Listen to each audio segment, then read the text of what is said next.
और वो प्रॉफिट के बाद आप और ग्रीडी हो जाओगे, उसके बाद आपको loss loss loss loss. Hi guys, welcome back to my channel. This is Kashish and you watching what's up Kashish. तो कैसे आप सब? उम्मीद करती हूँ बहुत बढ़िया होंगे। मैं भी बहुत बढ़िया हूँ। तो मैं आज आपके लिए एक बहुत ही अलग पॉडकास्ट लेकर आई हूँ। इस पॉडकास्ट के थ्रू आप ये भी सीखोगे कि पैसे कमाते कैसे। ये सिर्फ नॉलेज पर्पस के लिए नहीं है, इससे आप ये भी सीख सकते हो कि कैसे पैसे कमाने हैं। आज हमारे साथ है दीपक। कैसे है दीपक आप? आई एम गुड कशिश, आप कैसे हो? बहुत बढ़िया। Thank you so much for coming to my channel. I hope आपको इस पॉडकास्ट में बहुत मजा आएगा। बिल्कुल। तो इसी के साथ अब हम अपने पहले क्वेश्चन के साथ स्टार्ट करते हैं। तो बिल्कुल स्टार्टिंग से स्टार्ट करते हैं। दीपक, आपकी अर्ली लाइफ कैसी थी? कहाँ से स्कूलिंग करी है? 11th-12th में क्या सब्जेक्ट्स थे? स्कूल में कैसे बच्चे थे ओके, तो बेसिकली अर्ली लाइफ तो नॉर्मल मिडिल क्लास की तरह ही रही है। ऐसा कोई बड़ी फैमिली तो थी नहीं अपनी। और स्कूलिंग मैंने नियर बाय गुड़गांव से ही करी है। और मैंने कॉमर्स बैकग्राउंड था मेरा, तो बस नॉर्मल एक नॉटी चाइल्ड था मैं बचपन से ही। और ठीक थी, मतलब स्कूलिंग लाइफ इज ओके थी। कभी ऐसा कुछ हुआ सस्पेंड रस्टिकेट? मतलब ऐसा हुआ तो नहीं है, मतलब रेस्टिकेट नहीं हुआ हूँ मैं। हाँ मतलब बचपन में तो जाते थे यार स्कूल में, प्रिंसिपल ऑफिस में गया हूँ बहुत बार। ठीक है आंटी अंकल, अगर आप देख रहे हो तो अब पता चल गया है। ओके, तो फिर आपको ऐसा लगता है कि कहीं ना कहीं उस कॉमर्स बैकग्राउंड की वजह से जो आपका अभी करियर ऑप्शन है आपने वो चूज करा हो, या कभी उस टाइम ऐसा आइडिया था? नहीं, बिल्कुल भी नहीं। मैं एज अ ट्रेडर बहुत ही मतलब ये अनइंटेंशनली हुआ है सब कुछ। ठीक है, तो स्कूलिंग के बारे में तो बात हुई। कॉलेज में क्या कर रहे थे आप? क्या परस्यू कर रहे थे? मैं कॉलेज में बेसिकली बीए इकोनॉमिक्स कर रहा था और मैं डीयू से पढ़ा हूँ। ओके, तो कॉलेज में मतलब कॉलेज में ऐसा कभी लगा था कि यार अब मतलब कॉलेज में आइडिया आया हो कि चलो स्टॉक मार्केट करते हैं? ऐसे वैसे आइडिया तो बहुत पहले से था, मतलब मुझे इन्वेस्ट करना था। एज अ ट्रेडर तो कभी नहीं बनना था। और फिर ट्रेडर से पहले बेसिकली मैं डिजिटल मार्केटिंग करता था कॉलेज में? कॉलेज में ही, ठीक तो है। फिर उसका आइडिया कहाँ से आया? और उसका आइडिया ऐसा कुछ है नहीं उसमें। अगर आप प्रोजेक्ट उठाते हो, अगर आपके पास एक अच्छा खासा कनेक्शन है तो आपको प्रोजेक्ट मिलेंगे, उसके अच्छे खासे पैसे मिलेंगे। Okay. और वो बहुत अच्छे खासे पैसे थे उस टाइम के हिसाब से, और जो कि अभी भी अगर मैं करता तो अब तो बहुत ज़्यादा कॉम्पिटिटिव हो गया है, तो इसलिए अब मैं नहीं हूँ उसमें। अब मैं full time as a trader ही हूँ। ओके, तो डिजिटल मार्केटिंग में जब आप थे, जब आपको आइडिया आया कि चलो स्टॉक्स ट्राई करते हैं, जब आप कॉलेज में ही थे? ओके, तो इन्वेस्टमेंट वगैरह कैसे, मम्मी पापा को कैसे मनाया? क्योंकि मतलब एक जनरल मिडिल क्लास फैमिलीज को ये लगता है कि यार ये तो बिल्कुल सेफ नहीं है। I totally agree. एक्चुअली मेरे मम्मी पापा को पता भी नहीं था कि मैं बहुत टाइम से जब ट्रेडिंग कर रहा था, उनको तब भी नहीं पता था। उनको इतना पता था कि मैं कुछ कर रहा हूँ डिजिटल मार्केटिंग में। उनको समझ में नहीं आता था कि मैं क्या कर रहा हूँ। इंटरनेट में ऐसा भी कुछ होता है, ठीक है। पर मैं डिजिटल मार्केटिंग में पैसे अच्छे खासे बना रहा था, और मैं साइड बाय साइड कर रहा था ट्रेडिंग। मतलब एक साइड डिजिटल मार्केटिंग चल रही थी फर्म, मतलब मैंने उसको एज अ फर्म की तरह से रख लिया था, बिकॉज प्रोजेक्ट मिलते थे, वो होता था, उसमें मेरे को रुपये मिल जाते थे। फिर मैं थोड़ा पैसा करके स्टॉक मार्केट में डाल देता था। और एज अ बिगनर लक जो होता है हर किसी एक स्टॉक ट्रेडर का, ये होता है आप एंट्री करोगे, आपको प्रॉफिट होगा, और वो प्रॉफिट के बाद आप और ग्रीडी हो जाओगे, उसके बाद आपको लॉस लॉस लॉस लॉस होने स्टार्ट हो जाएंगे। ओके दीपक, तो आई एम समबडी जिसको ट्रेडिंग के बारे में कुछ भी नहीं पता, तो आप थोड़ा एक्सप्लेन कर सकते हो क्या होता है, आप क्या करते हो, या मतलब डिफरेंट पार्ट्स है क्या ट्रेडिंग के? Of course. तो बेसिकली ट्रेडिंग जो बहुत टिपिकल लोगों को जितना पता है, वो उनको पता है कि कुछ खरीदना है उसको ट्रेडिंग कहते हैं, कुछ बेचना है ऊपर उसको ट्रेडिंग कहते हैं। खरीदना और बेचना है ट्रेडिंग होता है, विच इज़ ट्रू। बट अगर आप टेक्निकल टर्म्स में जाओगे तो यहाँ पर जो मैं एज अ ट्रेडर, मैं एज अ ऑप्शन सेलर हूँ। और ऑप्शन सेलर एक ट्रेडिंग मतलब एक अलग से ही सेगमेंट है, ठीक है। आप उसमें उसके लिए बेसिकली इसमें ना रिच प्लेयर गेम है वो एक्चुअल में, जो उसको बोलते हैं, बिकॉज वहाँ पर पैसा ज़्यादा चाहिए आपको कुछ चीज़ बेचने के लिए, वहाँ पर हम खरीदते नहीं है, ठीक है। हाँ, तो उसमें बेसिकली हम स्ट्रैटेजीज डिप्लॉय करते हैं as per the market conditions, ठीक है। देयर लॉट ऑफ स्ट्रैटेजी, अगर मैं नाम लूँ, iron fly, iron condor, straddle, there multiple way, credit spread, ratio spread. कई लोगों को नाम नहीं पता होगा पर कई लोगों को पता है। तो ये बहुत छोटी छोटी स्ट्रैटेजी है जिसमें आप अपना ROI निकाल सकते हो। ओके, तो मेरे को ये जानना है कि इस सब के बारे में, मतलब जैसे स्टॉक मार्केट में घुसे तो आपने बहुत सारी रिसर्च करी होगी, आई एम वेरी श्योर। तो अब इससे मेरे पास क्वेश्चन आता है कि मेरे को ये जानना है आपका प्रॉफिट एंड लॉस मार्जिन क्या रहा है लास्ट फाइनेंशियल ईयर में। ओके, सो ये तो बहुत ही इंटरेस्टिंग क्वेश्चन है, बिकॉज ये क्वेश्चन मेरे को हर कोई पूछता है कि आप अपना P&L शो करो। तो वैसे तो मैंने बहुत बार शो कर रखा है, पर मैं इस फाइनेंशियल ईयर अभी पूरा कवर अप हुआ नहीं है, पर मैं आपको पुराने फाइनेंशियल ईयर दिखा सकता हूँ जो कि हमारा P&L रह चुका है। ठीक है, आपको P&L स्क्रीन पर दिख जाएगा। तो मैं आपको बता देता हूँ टेक्निकली। P&L आप स्क्रीन में डाल देना। 1.5 CR बेसिकली 1,50,00,000 का प्रॉफिट है। ठीक है, उसमें से जो मैंने टैक्स पे किया है एक्चुअल में, जो कि सिर्फ ब्रोकरेज है, वो करीबन 9 लाख समथिंग है, विच इज़ ऑलमोस्ट 10 lakhs। उसमें थोड़े बहुत क्रेडिट एंड डेबिट्स हैं, और जो नेट मेरे पास जो बचा है 1,40,00,000। तो ये मेरा नेट P&L है, और ये मेरा पहले अकाउंट का है, मेरा मदर अकाउंट का भी। तो वो तो मैं खैर उसमें अभी लॉग इन नहीं है, पर उनका भी नियर बाय 50 to 55 लाख तक प्रॉफिट है। तो ये पुराना फाइनेंशियल ईयर का है। रिच गाय। तो ये तो प्रॉफिट की बात हो गई। I am pretty sure loss भी होता होगा। ऑफ कोर्स अगर मैं आपको बताऊं, जो लोग ट्रेडर बनना चाहते हैं, ठीक है, वो पहले सोच ले कि क्या आप लॉस उठा सकते हो कि नहीं। ठीक है, अगर मैं अपने लॉस की बात करूं, जो मेरा आई थिंक पूरे एक 2 मंथ के पीरियड में हुआ है, वो रिसेंटली हुआ था, वो अगस्त में हुआ था मेरा, और वो करीबन, मेरे को एक्चुअली पता नहीं है, जितना मेरे को अंदाजा है आई थिंक वो 35 लाख का लॉस था ओवरऑल। ठीक है, और ऐसा नहीं है नेट प्रॉफिटेबल हूँ, बट ये दिखाना इसलिए ज़रूरी है बिकॉज कई लोगों को लगता है सिर्फ प्रॉफिट ही होता है। तो ये भी स्क्रीन के आगे आपको मैं शो कर दूंगा, इनको मैं स्क्रीनशॉट दे दूंगा पूरा ये P&L खोल के। ठीक है, तो लॉस 35 नहीं, मैं थोड़ा करेक्ट करना चाहूँगा, 25 लाख, सॉरी, बिकॉज वो प्रॉफिट एंड लॉस हुए थे, तो प्रॉफिट भी उसमें कट चुका है। तो नेट जो 2 महीने में मेरा लॉस था मेजर, अगस्त टू सितंबर, वो भी इसी साल का मैं आपको बता रहा हूँ, 25 लाख था, विच इज़ ओके, क्योंकि ओवरऑल पीरियड में मैं बहुत अच्छा प्रॉफिटेबल हूँ। इस मंथ के इस ईयर के फाइनेंशियल ईयर तक मैं हो जाऊँगा, मतलब हूँ ऑलरेडी 1 CR प्लस। बट मैं आपको ये पीरियड बता रहा हूँ बिकॉज हर ट्रेडर की जर्नी जो होती है ना, बहुत अप एंड डाउन होती है, और ये बहुत ना टायरिंग पीरियड होता है। 25 lakh is a big amount, और शायद बहुत सारे लॉसेज होंगे छोटे। एक्चुअल में 35 ही था, बट इसमें प्रॉफिट भी है ना, तो कट के थोड़ा वो हो गया। ठीक है, मैं ये इंपॉर्टेंट इसलिए बिकॉज जो लोग ट्रेडिंग में आना चाहते हैं ना, आप अपने आप से पूछो कि आप इतना बड़ा लॉस लेने के लिए रेडी हो। मतलब आपको ऐसे आएंगे, ऐसी चीज़ें भी आएंगी जहाँ पर आप बड़ा बनाओगे, बड़ा आपको ऐसा देखना भी पड़ेगा। पर इसके ऊपर एक और चीज़ है, ये टाइम के साथ आता है, क्योंकि ये जो मेरा रिस्क एपेटाइट है ना, ये स्टार्टिंग में इतना नहीं है, बिकॉज ये बहुत ज़्यादा था। अगर मैं सपोज करो 4 साल पहले होता, तो आई थिंक इतना मेरा कैपिटल भी नहीं था कि मैं 25 लाख रुपए इतना मैं लेके आया हूँ, मैं सब गवा दूंगा क्या। पर अब उल्टा हो गया, धीरे धीरे करके, जहाँ पर रिस्क एपेटाइट मेरा 2 लाख था, फिर वो बढ़ के 5 हुआ, 5 से 10, 10 से 15, तो वो बढ़ जाता। उस तरह से प्रॉफिट एपेटाइट भी बढ़ रहा है। यूजुअली जो मेरा क्लोजिंग का वो रहता है, वो हमेशा रहता है 2% मैक्सिमम ड्रॉडाउन लेना है मेरे को किसी भी एक वर्स्ट पीरियड में, मतलब एक दिन के अंदर। ठीक है, और ये हुआ है जो मेरे को, ये आई थिंक 2 महीने के उसमें हुआ है, जहाँ पर मैंने मल्टीपल टाइम लॉसेस लिए हैं। ठीक है, तो this is the journey of trader, जो हर किसी को गुजरनी पड़ती है। तो Deepak, what is your take on crypto? Technically मैं क्रिप्टो तो खुद नहीं करता हूँ, तो मैं किसी को सजेस्ट भी नहीं करता। मैंने बस वो एक बार मैंने क्रिप्टो लिया था, बहुत चाव में लिया था, सोचा कि कहीं ना कहीं इन्वेस्ट कर देता हूँ ट्राई करने के लिए। बिटकॉइन लिया था मैंने, और ऑलमोस्ट मेरा 50% उसमें वो है, आई थिंक वो पोर्टफोलियो डाउन है 50% एग्जैक्टली।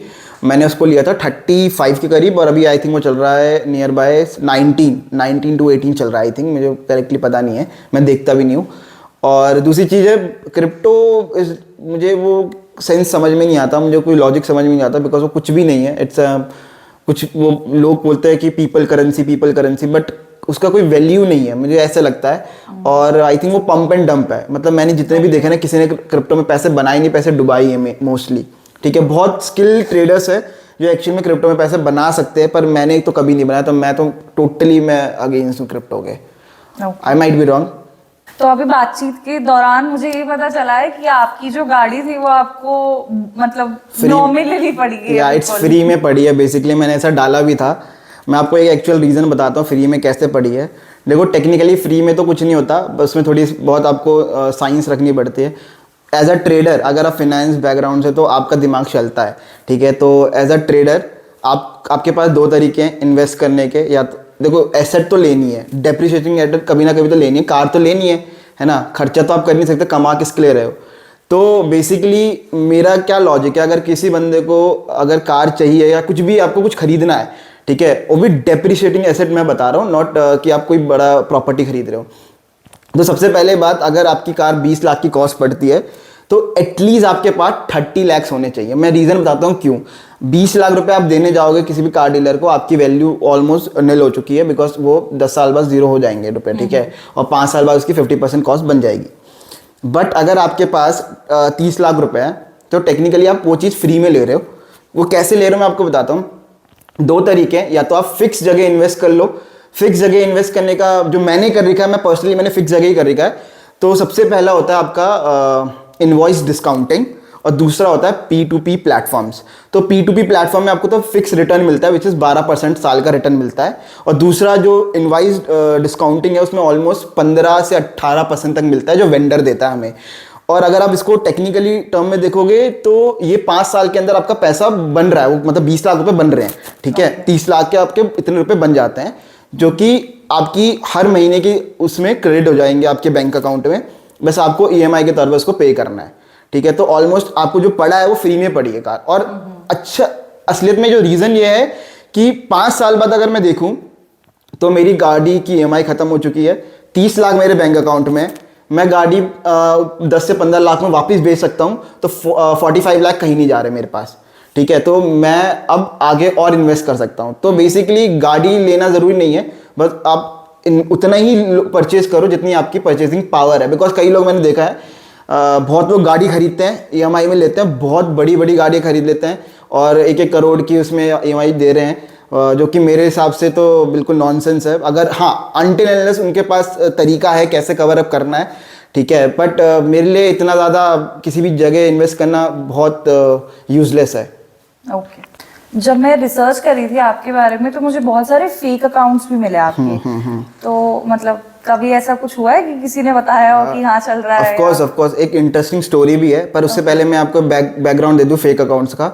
नॉट जस्ट मी, जितने भी टॉप यूट्यूबर्स मिलेंगे जो फाइनेंस के मिलते हैं, हर किसी का एक फेक वो बन रखा है इंस्टाग्राम पे। एंड सबका सिर्फ एक ही मोटिव है, क्रिप्टो में पैसे निकालना है लोगों से कैसे ना कैसे करके, कि आप हमें इतने पैसे दो, आप हमें 10,000 रुपये दो, हम आपको 20,000 रुपये देंगे। और एक्चुअल में ये चलता है। और अगर आप मतलब मेरा नाम भी डालोगे या Trade.in भी डालोगे तो आपको मल्टीपल फेक पेजेस नज़र आ जाएंगे। तो नॉट जस्ट मी, बहुत सारे लोगों के साथ ये स्कैम होता है, ठीक है, मेरे नाम पे भी होता है। और जो स्टोरी की मैं बात कर रहा था, तो एक्चुअली में बेसिकली एक पेज है मेरे ही नाम से खुला था, और किसी बंदे को, और वो बंदा कौन था, जहाँ मैं रहता हूँ बेसिकली, ठीक है, वहाँ पर वो बंदा मेरे को जानता था कि मैं ट्रेडर हूँ, बेसिकली मेरी ही सोसाइटी का बंदा था, ठीक है। तो उसको लगा कि वो मैं हूँ, मैं उसको बात कर रहा हूँ। बेसिकली ये लोग कैसे अप्रोच करते हैं ना, ये आपको खुद मैसेज करते हैं कि hi how are you doing, ठीक है, आपकी ट्रेडिंग कैसे चल रही है, आप ट्रेड करते हो। और उसके बाद वो ना आपको धीरे धीरे ऐसे करेंगे कि जैसे कि मैं दीपक ही बोल रहा हूँ, ठीक है। उसके बाद वो बोलेंगे कि हम ना क्रिप्टो में इन्वेस्ट करते हैं, आप मुझे 10,000 रुपये सेंड करो, मैं आपको 20,000 रुपये बना के दे दूंगा इतने मिनट के अंदर। पहली बात तो अगर कोई समझदार बंदा है वो तो खुद ही समझ जाएगा कि भाई ये स्कैम है, ठीक है। और दूसरी चीज़, उस बंदे ने रुपए दे भी दिए, एंड यकीन नहीं करोगे वो बंदा मेरे घर आ गया। मतलब मैं तो रहता भी नहीं हूँ, ठीक है, मैं तो गुड़गांव रहता हूँ, ठीक है। वो बंदा वहाँ पर जहाँ बेसिकली वो ऑफकोर्स जहाँ मैं रहता हूँ, ठीक है, वहाँ पर वो बंदा जहाँ पर मम्मी पापा रहते हैं वहाँ पर आ गया। जस्ट इमेजिन, वो बंदा अपने मम्मी पापा को लेके मेरे घर पे आ गया कि ये बोल के कि आप तो मेरे नेबर ही थे, आपने मेरे से पैसे क्यों लिए, ठीक है। तो पहली बात तो दिस इज कम्प्लीटली रबिश कि अगर कोई बंदा पैसे ले रहा है तो एक पूरी टर्म होती है, मतलब आप कैसे पैसे दे रहे हो, मतलब क्रिप्टो के नाम पे। तो वो तो ऑफकोर्स पूरा स्कैम था। तो उसको मैंने बैठ के बताया, मैंने बताया कि यार देखो इस तरीके स्कैम चलता है। और इवन काफ़ी सारे पेजेस हमने टेक डाउन भी कराए हैं साइबर क्राइम को बोल के, बट उन्होंने भी ये सेम चीज़ बोली कि आप इसको कितना भी करा लो, ये ख़त्म नहीं होने वाले। बिकॉज ये आजकल यूट्यूब के चैनल हैक हो रहे हैं, ट्विटर अकाउंट तक हैक हो गया। मतलब आप वो देखो कि इलॉन मस्क का हैक हो चुका है यार क्रिप्टो के नाम पे कि आप क्रिप्टो इन्वेस्ट करो। तो मैं तो कुछ भी नहीं हूँ, तो मेरे नाम पे तो चलता रहेगा। और लोग एक्चुअल में फंसते भी है। तो अगर कोई देख भी रहा होगा ना, तो प्लीज़ अगर मैं आपको कभी मैसेज कर दूँ ऐसे, तो वो फेक है टोटली। तो आप उसका रिप्लाई भी मत देना क्रिप्टो के नाम पे। तो मैं क्रिप्टो के अगेंस्ट हूँ टोटली। एक वेब सीरीज आई थी काफी नोन ट्रेडर के बारे में, कैसे मतलब काफी मिडिल क्लास बैकग्राउंड से होकर और ऑफ कोर्स स्कैम 1992। हाँ, तो क्या था मतलब क्या एक्चुअली क्या हुआ था, क्योंकि मुझे तो वो बिल्कुल समझ नहीं आया था कि चल क्या रहा था उसमें, और मैं बोर होकर मैंने देखी भी नहीं थी। अगर बेसिकली देखा जाए तो मुझे तो बहुत अच्छी लगी वो सीरीज, और जो उनकी इमेज बन रही थी वो थोड़ी बहुत थोड़ी सही हुई। और एक्चुअली में स्कैम तो क्या ही था, वो एक एज अ लूप होल था, और लूप होल ढूंढा था उन्होंने, तो बस तो पैसा। Basically it was his intelligence. हाँ काइंडा। है ना? हाँ, तो बेसिकली कुछ नहीं था, वो आर्टिफिशियल पंप था मार्केट में। वो एक्चुअल में जिस हिसाब से ग्रो होना चाहिए ना किसी भी इंडेक्स को, उस हिसाब से नहीं, वो एक्चुअली में बहुत तेजी से ग्रो हो रहा था। तो बेसिकली वो पूरा फेक था, मतलब पंप एंड डंप था। तो बैंक से लोन लिया, लोन मार्केट में डाल दिया, वापस से उसी उसमें लोन लिया तो वापस मार्केट में डाल दिया, तो पैसा तो पंप होगा। बिकॉज कोई रूल एंड रेगुलेशन उस समय नहीं थी, सेबी नहीं था, उसके बाद सेबी हुआ है, उसके बाद रेगुलेशन आई है मार्केट में। तो उस अब स्कैम के बाद जो करेक्ट बोलते करेक्ट हैं। Correct correct. ओके। तो अभी तो बहुत ही मतलब नेक्स्ट इम्पॉसिबल, इवन अभी भी होता है, और मार्केट में ना बहुत तरह के स्कैम होते हैं। मतलब इवन मेरे पास भी ऐसे लोग आ चुके हैं कि बेसिकली वो ना अप्रोच करते हैं आपको, अगर आप इन्फ्लुएंसर हो कुछ हो, कि आपने ये पर्टिकुलर शेयर है, और ये बिल्कुल ट्रू है कि आप पर्टिकुलर शेयर को ना आप अपने क्लाइंट्स को दे दो, या कोई टिप आप अपने सोशल मीडिया में डाल दो कि ये शेयर आप बाय कर लो। बेसिकली वो पंप एंड डंप स्टॉक होते हैं, तो वो बेसिकली अपर सर्किट मारते रहते हैं। ठीक है, कोई भी शेयर वो 2 रुपये में खुलेगा, वो 1400 पहुंच जाएगा, ऐसे भी होते हैं। और उनका मोटिव ये रहता है कि बस रिटेलर को उसमें घुसाना है, और उसके बाद वो एग्जिट नहीं दे सकते, बिकॉज वो सर्किट में खुलेगा, सर्किट लगते रहेंगे, और पैसा एक्चुअली में वो बंदा बनाएगा। तो मेरे पास इवन अप्रोच भी आई थी ऐसी कि पर्टिकुलर आप टिप को प्रमोट कर दो, तो वो तो विच इज़ कम्प्लीटली फ्रॉड, वो सेबी के अगेंस्ट भी है। जब आपने ये ट्रेडिंग वगैरह स्टार्ट करी तो फ्रेंड्स को पता भी चला होगा इतने इतने पैसे आ रहे हैं? काफ़ी बाद में पता चला, जब उन्होंने देखा कि आगे वाला बंदा कुछ कर रहा है ना, तो उसने ऐसा कैसे कर लिया, इतना कैसे कर लिया, तो ऑफ कोर्स पता चल जाता है किसी को।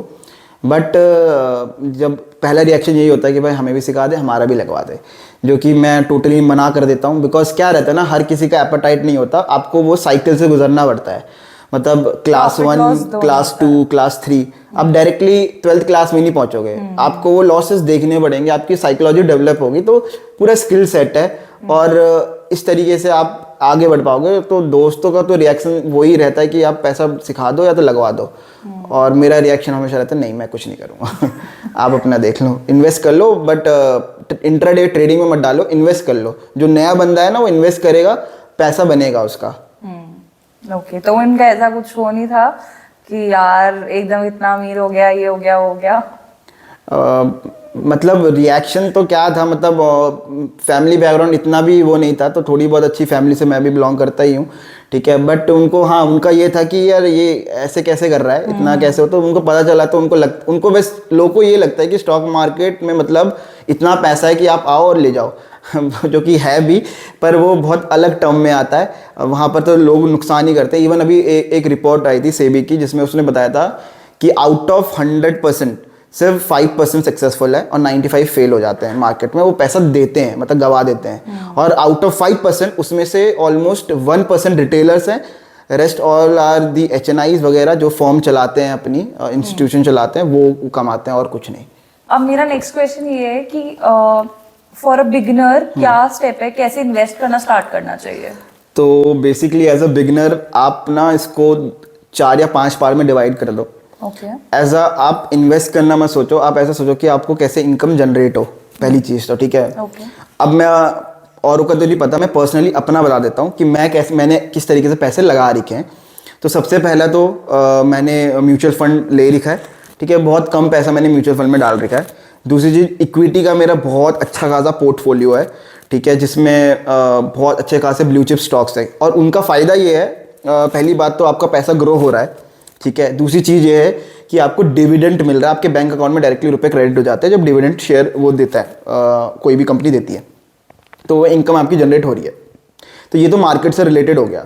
तीसरा है आपका ETF ले लो आप। ETF बेसिकली सबसे स्टेबल, काम, और जो क्रैश नहीं होते, वो चीज़ है, तो वो मैनेज होते हैं। ओके। ठीक है, और चौथा जो है ना, आप ऐसे प्लेटफॉर्म में डालो, थोड़े रिस्की तो नहीं होता, पर हाँ नॉर्मल रिस्क तो हर किसी में, P2P प्लेटफॉर्म में डालो, आपको वहाँ से रिटर्न, फिक्स रिटर्न मिलेगा। P2P में डालो, FD में डाल दो, और या तो इनवॉइस डिस्काउंटिंग कर दो। ये 3 चीज़ में आप पैसा लगा सकते हो। यहाँ पर आप रेगुलर इनकम जनरेट कर सकते हो। अगर मैं कुछ ना भी करूँ ना, तो मैंने पैसा लगा रखा कि मैं एक ऑन एन एवरेज एक अच्छी खासी वहाँ से सैलरी की तरह, मैं उससे वहाँ से महीने की तरह मेरा क्रेडिट हो जाता है रुपए। तो आप भी इस तरीके से कर सकते हो इन्वेस्ट। अब जैसे हम एसिड की बात कर रहे थे, तो एसिड भी बहुत अलग अलग तरीके के होंगे। कुछ नॉर्मल होते होंगे जिसमें ग्रोथ ज्यादा होती है। अब जैसे कार की बात रही तो ये Correct. डेप्रिशिएटिंग एसिड है। तो इसमें आप थोड़ा डिफरेंस बता सकते हो कि क्या नॉर्मल एसिड है जिसमें हमें प्रॉफिट ज्यादा होता है, और डेप्रिशिएटिंग एसिड ज्यादातर लोग लेते हैं। तो मतलब क्या माइंडसेट है, या आपका क्या टेक है उस पे? मेरा ये टेक है कि डेप्रिशिएटिंग एसेट तो हर दुनिया ही ले रही है, बिकॉज कार वार तो लेना ही है। और यूजुअली यार वो लेना भी ज़रूरी भी, हाँ मतलब आज के टाइम पे तो हर कोई लेता है, बिकॉज कहीं ना कहीं चाहिए लोगों को। ठीक है, वो मना भी नहीं कर सकते, बिकॉज आप कमाई अपने ले रहे हो। ठीक है, और दूसरी चीज़ ये है कि एप्रिशिएटिंग एसेट ये है कि आप रियल एस्टेट में इन्वेस्ट करो। ठीक है, और एक अच्छी जगह इन्वेस्ट करो, गोल्ड में इन्वेस्ट करो, आप इक्विटी में इन्वेस्ट करो, आप म्यूचुअल फंड में इन्वेस्ट करो, आप मल्टीपल इनकम सोर्स बनाओ अपनी, क्योंकि at the end of the day आपके पास वो रुपए आ रहे हैं और एज अ आपको इनकम जनरेट हो रही है। और जैसे कि एक चीज़ है, अगर आपको एक अच्छा लाइफस्टाइल जीना है तो आप पहले इन्वेस्ट करो, इन्वेस्ट के बाद जो एक प्रॉफिट बन के आता है हर महीने, आप उसको एज अपने लाइफस्टाइल में लगा लो, जो कि आपको एक अच्छा लाइफस्टाइल जीना है। तो ओके, तो मतलब जैसे हमारे बड़े बोलते थे कि रियल एस्टेट, प्रॉपर्टी, गोल्ड, तो ये एक्चुअली में अच्छे इन्वेस्टमेंट्स हैं। या एग्री। मैं आपको बताता हूँ, मैंने इस साल 2021 में वैसे करा था। 21 में हमने एक प्रॉपर पूरा घर के लिए प्रॉपर्टी ली है, और वो पूरा बिल्डर फ्लोर बनाने के लिए। और उसके बाद अब 21 में तो ले ली थी, 22 में सेल्फ वापस से मैंने एक अपने खुद के घर के लिए एक प्रॉपर्टी ली है, जो कि मेरा प्लान था कि मैं यहाँ गुड़गांव में देखूं, बट आउट ऑफ बजट है, इतना पैसा नहीं है भाई, गुड़गांव में लेने के लिए दम नहीं है। तो इसलिए हमने देहरादून में देखी है, जो कि मैंने इवन डाली भी थी, और वो आई थिंक मेरी one of the best investment है। ठीक है, और पैसा ऐसी जगह डालना है बिकॉज आगे जाके जो मेरे को फ़ायदा दे, और इस तरीके से आप इन्वेस्ट कर सकते हो। ओके, और ये तो आपकी बेस्ट इन्वेस्टमेंट थी। आपकी वर्स्ट इन्वेस्टमेंट क्या है? वर्स्ट इन्वेस्टमेंट है सेकंड हैंड कार खरीदना, प्री ओन्ड। ठीक है, वो तो कभी मत खरीदो, पैसा डुबाओगे और कार भी जाएगी। लिटरली मैंने कार खरीदी थी और वो सिर्फ 4 महीने चली। उसके बाद उसमें बहुत सारा काम था, और बाद में रियलाइज़ होता है, बिकॉज जब आप थोड़े कम एज के होते हो तो आपको फ्लेक्स करना होता है, दिखाना होता है, बट आप लेटर ऑन रियलाइज़ करते हो कि भाई सब कुछ वेस्ट ऑफ मनी है, बिकॉज जितनी वो गाड़ी खर्चा मांगती है उतने का तो आपको पड़ रही है, बिकॉज आप जितनी खरीदे उतने को खर्चा है उसका, इसलिए वो वर्स्ट इन्वेस्टमेंट है। आपकी लाइफ का सबसे टफ पीरियड कौन सा था? टफ पीरियड तो ये है कि आप कुछ भी स्टार्ट करते हो ना, तो आपको जो फेलियर देखने पड़ते हैं वो टफ पीरियड था, और तो कोई नहीं है। ऐसा अगर ट्रेडर पूछोगे तो लॉसेस तो होते रहते हैं। ठीक है, पर वो लॉसेस आप विद द टाइम आप उसको ना डील करना सीख जाते हो। तो जब फर्स्ट टाइम हुआ था तब कैसे डील किया था? फर्स्ट टाइम जो मेरा लॉस था 21,000 का था, वो बहुत बड़ा लॉस लग रहा था मेरे को। ठीक है, और उसको डील क्या करना था, वो तो फिर कहीं ना कहीं से बन ही गए थे रुपए, क्योंकि पता था कि एक्सेप्ट करना था वो लॉस।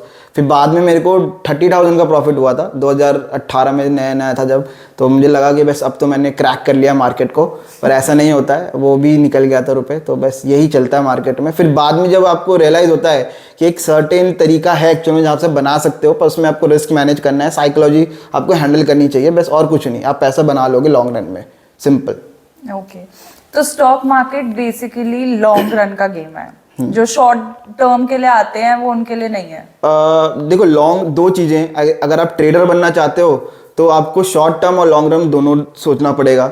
इन्वेस्टर हो तो आप पैसा डाल दो मार्केट में, या ऊपर डालो, नीचे डालो, क्रैश में डालो, कैसे भी डालो, टेक्निकली अपना इंडेक्स ऊपर जाना है। मतलब जो कहावत, एक तो कहावत भी है अपने स्टॉक मार्केट में, आदमी हो या इंडेक्स ऊपर ही जाना है उसको, वो बिल्कुल सही है, बिकॉज इन्फ्लेशन एडजस्ट होता है। और आज निफ्टी अगर 18 या 19,000 पे है, तो वो आपको 5 साल बाद 25,000 पे भी मिल जाएगा, कोई शौक होने वाली बात है नहीं उसमें। तो हर चीज़ ऊपर जानी, तो आप इन्वेस्ट करते रहो ब्लू चिप स्टॉक में, बस तो देश चलेगा, तो वो भी ग्रो होंगे शेयर्स भी। ओके, जैसे जिन अभी रशिया यूक्रेन का वॉर हुआ था, तो उस टाइम भी स्टॉक मार्केट क्रैश हो गई थी, उस पे इफेक्ट पड़ा था, राइट? बहुत शॉर्ट टर्म के लिए हुई थी वो, उसमें मैंने इन्वेस्ट ही किया था, जबकि बहुत माइनर टर्म के लिए वो क्रैश हुई थी। उसके बाद जितनी वो गिरी थी ना उससे डबल तो वो बढ़ गई थी विद इन अ मंथ। तो उसमें भी मैंने बहुत पैसे पंप करे थे, मतलब मैंने ETF खरीदा था निफ्टी 20 एंड ऑल, और बहुत अच्छा खासा रिटर्न अभी तक दे रहे हैं वो तो खैर काफ़ी साल तक हम होल्ड ही करने वाले हैं उसको, इन्वेस्टमेंट मेरा है। ये क्वेश्चन है कि जैसे अगर ऐसा कोई लॉस आ जाता है या सुनने में आ जाता है किसी ले मैन को कि स्टॉक मार्केट क्रैश हो गई है, तो उनके दिमाग में होता है कि ओ शिट मेरा तो सारा पैसा गया। हाँ, तो एक चीज़ है, अगर आप एज अ ट्रेडर हो और आप ओवरनाइट लेके जाते हो पोजीशन, जो कि आप आज का सौदा कल लेके जा रहे हो, which is totally risky without any hedge, अगर आप लेके जा रहे हो, हेजिंग इज़ वेरी इंपॉर्टेंट, ठीक है। अगर आप टर्म होती है नेकेड पोजीशन जिसे कहते हैं, अगर आप वो लेके जा रहे हो तो एनीथिंग कैन हैपन। मैं आपको एक सबसे बड़ा एग्जांपल बताता हूँ, डिमोनेटाइजेशन 10% सर्किट में खुला था, किसी बंदे ने अगर पैसे फंसाए होते तो गए, आपके रुपए पूरे उड़ जाते अगर एज अ सेलर होते आप, ठीक है। और जैसे आपने बोला यूक्रेन वाला, उस वाले अगर आप उस टाइम भी होता तो भी आपके पैसे डूबते, कोविड था, कोरोना था, उसमें भी आपके पैसे डूबते। तो ओवरनाइट मत लेके जाओ, आज का सौदा आज काटो, वो मेरा इंट्राडे का वो रहता है, बिकॉज इतना ही अब हमें करना है कि 9:15 पे मार्केट खुलेगा, 3:30 में सारे सौदे कटने चाहिए बस अपने, बस। तो आपका बेसिकली ये रूल है जो आज आया वो आज लेके खत्म करो। मैं ओवरनाइट भी लेके जाता हूँ, but with the proper hedge होगा तो आपको पता है कि कल को सर्किट में खुले ऊपर या नीचे, मेरे को एक फिक्स रिस्क है वो लेना ही है, और प्रॉफिट जो आएगा वो आएगा ही आएगा, तो बस इतना ही है, आप लेके जा सकते हो। आपके हिसाब से स्टॉक मार्केट का फ्यूचर क्या है? फ्यूचर सेम है, मतलब एक ही वही है कि स्टॉक मार्केट को ऊपर ही जाना है, इंडेक्स मैनेज होता रहेगा, इन्फ्लेशन बढ़ती रहेगी, ऊपर नीचे एडजस्ट होता रहेगा। पर टेक्निकली अगर मैं आज से 10 साल बाद बात करूं तो जो आज निफ्टी काम करा है, शॉर्ट टर्म में मार्केट ऊपर नीचे होता है पर लॉन्ग रन में वो ऊपर ही जाता है, तो उसमें ऑफकोर्स आप डालो पैसा, इन्वेस्ट करो, वो जाएगा ऊपर। आपके हिसाब से जैसे एक सोल इनकम ज्यादा प्रॉफिटेबल है या अलग अलग जगह इन्वेस्टमेंट्स? अलग अलग जगह इन्वेस्टमेंट, मैं आपको रीज़न बता देता हूँ। पहली बात तो एज अ ट्रेडर, मैं ट्रेडिंग करता हूँ, तो मुझे पता है कि एक टाइम के बाद मैंने छोड़ देना है, बिकॉज मतलब ऐसा भी नहीं कि प्रॉपरली छोड़ देना, पर इतना ज़्यादा स्ट्रेस मैं डेली ट्रेडिंग नहीं कर पाऊंगा, एटलीस्ट मैं एक्सपायरी टू एक्सपायरी प्ले कर सकता हूँ। दूसरी चीज़, मल्टीपल सोर्स ऑफ इनकम आपको आना ज़रूरी है, बिकॉज आने वाले टाइम पे यू डोंट नो, ठीक है, आपको स्टेबिलिटी चाहिए, तो आप इन्वेस्ट करो, रियल स्टेट में इन्वेस्ट करो, रेंटल इनकम लाओ, और इंटरेस्ट जो होता है P2P प्लेटफॉर्म का मल्टीपल तरीके से वहाँ से आप जनरेट करो। आपको क्या रहेगा ना, एक स्टेबिलिटी बनती रहेगी कि आपको पता है कि अगर मैं कुछ नहीं भी कर रहा तो एक मेरे को क्रेडिट हो रहा है रुपए एंड ऑफ द मंथ, तो आपको इन्वेस्ट करना ज़रूरी है हर जगह। ओके, ऐसी कोई पर्टिकुलर फाइनेंशियल बुक हो जो आपने पढ़ी हो या आपको लगता है कि कोई ट्रेडिंग करने वाला है तो किसी को मतलब पढ़नी चाहिए या जो भी? ओके, तो मैंने तो आज तक एक भी बुक नहीं पढ़ी, मैं कभी बुक पढ़ता भी नहीं हूँ, ना मैं नॉवल पढ़ी है मैंने आज तक। मैंने तो अपने स्कूल में बुक पढ़ ली, वही बहुत बड़ी बात है। पर मैं आपको एक चीज़ बोलूँगा, जो कि लोग बोलते हैं कि एक्सपीरियंस होना चाहिए, मतलब जितनी एज बड़ी होगी तो उतना आप स्टॉक मार्केट में पैसा कमाओगे। मैं इसको टोटली डिनाई करता हूँ, मैं रीज़न बताता हूँ क्यों। अगर आप जितना अर्ली स्टार्ट करोगे ना, उतना आपके पास बैकअप है, ठीक है। सपोज अगर मैंने जब स्टार्ट किया, मैं कॉलेज में था, मैं फेल हो जाता, मुझे पता था कि मैं ट्रेडर नहीं बन पाता, तो क्या मैं जॉब कर लेता, कहीं ना कहीं कुछ सेटल तो होना था। बट सपोज अगर मैं यही लेट स्टार्ट करता तो मेरा जो रिस्क एपेटाइट है, मतलब जो लॉस लेने की क्षमता है वो नहीं होगी, बिकॉज अगर मेरी शादी हो गई, ठीक है, तो टेक्निकली देखा जाए तो एज अ फैमिली मैन मैं इतना लॉस नहीं ले पाऊंगा जितना मैं अब भी ले पा रहा हूँ। तो मैंने अर्ली स्टार्ट किया, तो as a first mover advantage है। आप लेट स्टार्ट करोगे तो उसमें आपको बहुत सारी रिस्ट्रिक्शंस आएंगी। तो ऐसा एज डजेंट मैटर, आपको एक्सपीरियंस चाहिए। एक्सपीरियंस मेरे पास भी 5 साल का है, 2018 में स्टार्ट किया था, 18, 19, 20, 22 और 23 चल रहा है आपके पास। तो आपको कुछ नहीं करना, आप जितना अर्ली स्टार्ट करोगे उतना ज़्यादा बेटर है।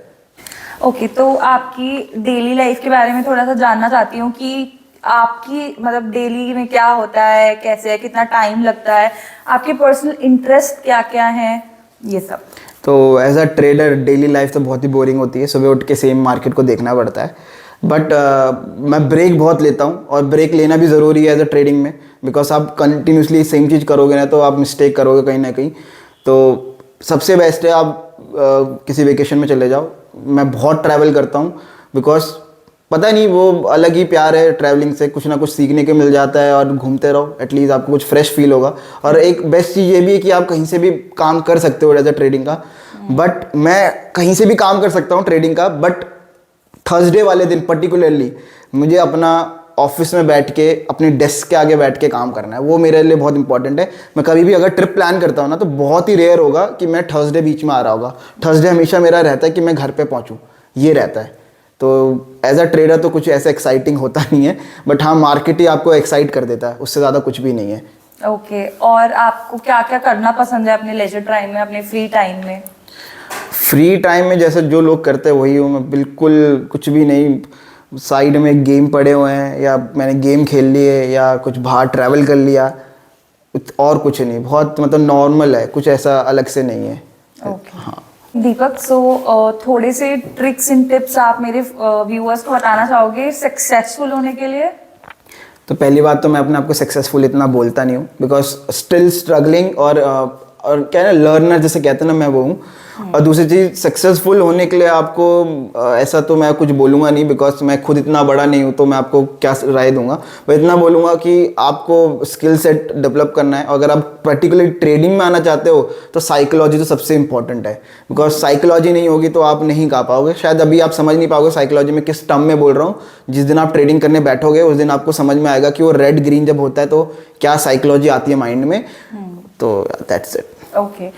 And what success is actually to you? आपका पर्सनल राय क्या है सक्सेस का?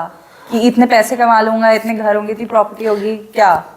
मनी तो एक चीज़ तो फॉर श्योर है, आप जितना भी कमा लो ना आपको कम लगने वाला है। जब मैं 10,000 भी कमाता था तो भी मेरे को कम लगता था, जब 1 लाख हुआ तो भी कम था, 10 लाख हुआ तो भी कम था।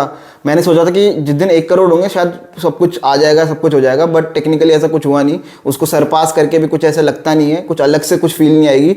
सबसे इंपॉर्टेंट चीज़ है आपकी है मेंटल हेल्थ, जो कि काफ़ी लोग बात नहीं करते, और ट्रेडिंग में तो आपको मेंटल हेल्थ बहुत स्ट्रांग होनी चाहिए। तो मेरे लिए एज अ सक्सेस कुछ नहीं है, हैप्पी रहो, फैमिली को टाइम दो और खुद भी खुश रहो, दैट्स इट। आपको कुछ फ्लेक्स करने की ज़रूरत नहीं है, कुछ ज़्यादा चीज़ें कि ये दिखा दो वो दिखा दो। आप बिल्कुल नॉर्मल रहो, खुश रहो। अगर आप हैप्पी हो तो बस सब कुछ ओके है। ओके ऐसा कुछ आप फॉलो करते हो अपने मेंटल हेल्थ के लिए? ऐसा तो कुछ भी नहीं है मेंटल हेल्थ के लिए। तो क्योंकि एंजाइटी तो होती होगी ना जब वो एरो अप एंड डाउन होता होगा। एक्चुअली क्या है ना, उस चीज़ से मैं आई थिंक ये with the passage of time ना आप उतने स्टेबल हो जाते हो, वो देखने के लिए कैपेबल हो जाते हो। तो मुझे ऐसा कुछ लगता नहीं है, तो रहता है। मैं तो मार्केट में बैठता हूँ, मेरे को पता है लॉस होना है, कब होगा, जब होगा अपने रिस्क एपेटाइट में होगा। अगर एक लाख अगर मैं दूंगा नहीं तो 4 लाख में कमाऊंगा नहीं, सीधी सी मेरे एक वो है। तो लॉस लेने के लिए मैं हमेशा प्रिपेयर रहता हूँ, ठीक है। तो ऐसा नहीं है, मैंने लॉसेस भी बहुत उठाए हैं और बहुत हैप्पीली उठाए हैं, बहुत खुशी खुशी उठाए मैंने बड़े बड़े लॉसेस, और कवर भी करें। और मुझे पता है क्योंकि वो कवर हो जाने हैं, ओवरऑल मैं प्रॉफिटेबल एज अ ट्रेडर हूँ, ठीक है। तो एज अ और कुछ भी नहीं है। ओके और एक मेरा क्वेश्चन है, स्पिरिचुअलिटी में आप कितना बिलीव करते हो? और आपको लगता है कि मतलब अगर आप बिलीव करते हो तो has it ever helped you in like this career? मेरी फैमिली तो बहुत ज़्यादा स्पिरिचुअल है, ठीक है। इवन मैं भी बहुत ज़्यादा मानता हूँ, ठीक है, बिकॉज जहाँ से मैं बिलोंग करता हूँ तो बोलते ही हैं करेक्ट। तो इसलिए तो हाँ, मैं बिल्कुल 100% मानता हूँ इन चीज़ों को। ओके और आपको लगता है कि उसने पॉजिटिवली इम्पैक्ट किया है आपको? हाँ डेफिनेटली। आपको ऐसे कुछ अलग से फील तो नहीं होगा, बट यू विल फील कि आप शायद ब्लेस्ड हो कि आपके ऊपर किसी का हाथ है, कुछ है, ठीक है। बस आपको वो ना सर पे नहीं चढ़ने देना। और एक्चुअली में एक चीज़ है स्टॉक मार्केट की, वो आपको कभी सर पे चढ़ाएगा भी नहीं। आप में एरोगेंस जिंदगी में नहीं आएगा। क्यों नहीं आएगा? आप जितना भी कमा लो, अगर कोई बंदा से ऊपर जा रहा है ना, उसमें एरोगेंस आएगा ही आएगा। पर स्टॉक मार्केट ऐसा है कि आप कमाते भी हो और देते भी हो। तो जब आप देते हो ना तो सारा एरोगेंस वगैरह सब हम्बल कर देता मार्केट आपको उतना, तो ठीक है। तो आपको कभी जितना भी कमा लो, market is more than sufficient वो आपको हम्बल करने के लिए। एक दिन चाहिए उसको, तो इसलिए बेटर है कि आप फाइट मत करो, आप खुश रहो और कुछ नहीं। Okay so this was a very fun podcast to shoot. बहुत मजा आया मुझे आपसे क्वेश्चंस पूछने में, बातचीत करने में। आई होप आपको भी उतना ही आया हो, डेफिनेटली, और हमारे व्यूअर्स को भी उतना ही मजा आया हो। तो यही था हमारा आज का पॉडकास्ट। मिलते हैं नेक्स्ट पॉडकास्ट में। Till then like share comment subscribe, bye bye.